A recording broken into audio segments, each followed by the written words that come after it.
Again, and with any luck, this will be the last video and last update I send you about the Winterlude Triathlon. There are some small changes to the ski course. Generally, and I'm kind of being jokey here, follow the person in front of you, and if you're the first person, follow all the cones on the course. We'll have these little flags along the course to guide the way. But for those of you that like to plan ahead and know every little detail, I've got this little video for you. So let me get to it. There's a Strava file for this course now on the Winterlude page, and I'll link it to this email as well. When you hop on to the Strava link, you can even take your cursor, like I am here, and kind of guide it over the elevation guide to see where the exact turn points are. If you're not familiar with Terry Fox, this won't be super helpful, but if you are familiar with Terry Fox or you've done this race before, you might find this pretty helpful. The first change. When you enter T2, you'll be coming down the hill on foot, running. You'll come in here, you'll grab your you'll drop your running gear, grab your skis, and you end up here. In the past, you would put on your skis here and then get onto the course going this way and go down. The annoying bit about that is that someone who's starting the race might be interacting with somebody who's finishing the race. There's kind of two-way traffic here. We found a way around that this year. So now what you'll do is you'll grab your skis and you'll put your skis on here. And here will be pretty obvious because there'll be a volunteer here saying put your skis on here. But two, this area here will be mostly scraped down. So it'll be asphalt and ice and some compact snow just so you can kind of walk on it. So this sounds, again, obvious. Put your skis on when you're on snow. Once you're on snow, you'll put your skis on and you'll follow the course going around. This area here is the big soccer field, if you know the area. This area is unchanged. This part of the course, is unchanged. You've got a small uphill here. Again, on the map, you don't really see a big number. It doesn't look like a big hill, but you got about 5%, 5.5% or so, so not nothing. You'll go around.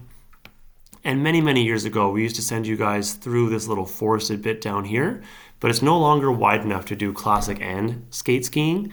So we are going to send you around a nice little loop here. We call this the orchard. There's a couple of apple trees here, and there's a little sign they've made with a couple skis in the snow, kind of like a little cross and a sign saying the orchard. So we'll send you around the orchard and down. As you ski down here, there'll be a couple of spots where the groomer, will do a U-turn. So when they normally groom this course, let's say they want to send the groomer down here, and if he has to do a U-turn, he'll do a little U-turn and go back. If you see any of these little U-turns, don't take the U-turn because it'll make you loop back on yourself. Again, we'll have little flags in the ground kind of guiding you, but you're pretty, quote unquote, obviously moving forward. At no point are you going to do a big U-turn and head back on yourself. You're going to keep going down, end up back at that soccer field. And here's the biggest point that I wanted to mention to everyone. When you get to the soccer field, there's a break in the fence here and a break in the fence here. This break in the fence is where you start the race. We don't want to have two-way traffic going through here and through here at the same time. So keep in mind that when you come down here, you are going through the fence. Last year, there was one person or so that kind of went around and tried to go and do a loop here.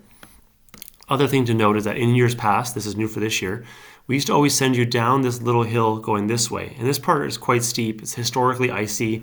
It's everyone's least favorite part of the course, so we found a way to get around it. It's hard to see on this map because it's not exactly a street view or kind of a Google Earth view, but we're going to send you down around a little forest back onto the course. It'll all be groomed for skate and classic. It'll be much less steep, much more snowy, much more enjoyable. It'll add a few meters to your course, but hey, what's a few extra meters in the grand scheme of things when you're doing a winter triathlon? This next section, quite straightforward. We're not going to do a whole lot of course marking here because all you can do is go straight. There's no bailout points. There's no decision making to make. So if you're on this point and you don't see any red flags, no worries. We try to save all the flags for the little confusing bits here. So we'll go around, do a nice little loop, go through here, and head on back. This area here does have, as you can see, some kind of secondary routes. Some routes go here. You can kind of ski this way.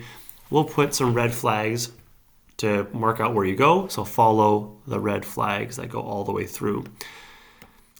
This part is the only part of the course that I can foresee changing on race day.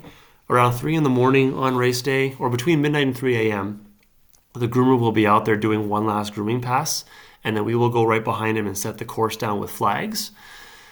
And at that point, we have to mark the course with what's available. So let's say there's a big windstorm the night before the race, and some of the snow on this course is kind of blown onto Riverside Drive and there's no longer a ski course here.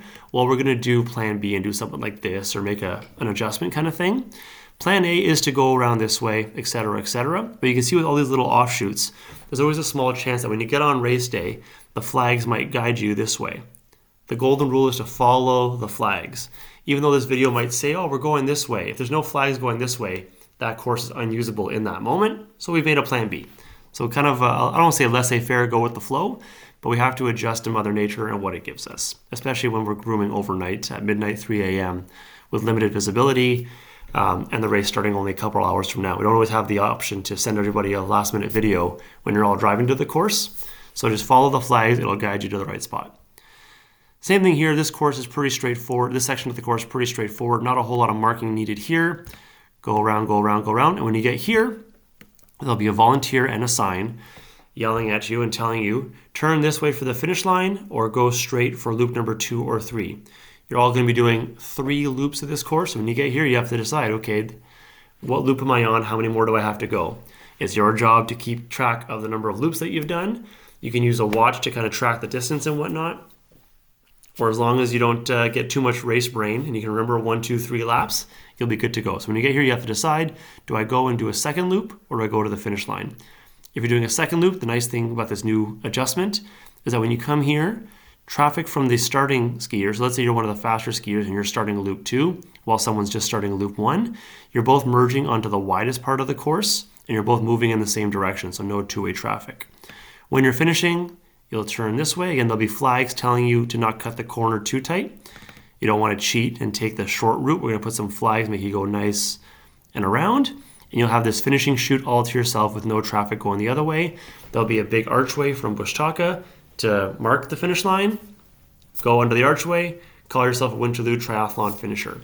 So those are the details and the last minute changes. If you have any questions, let me know. But I look forward to seeing you all on race day, February 1st.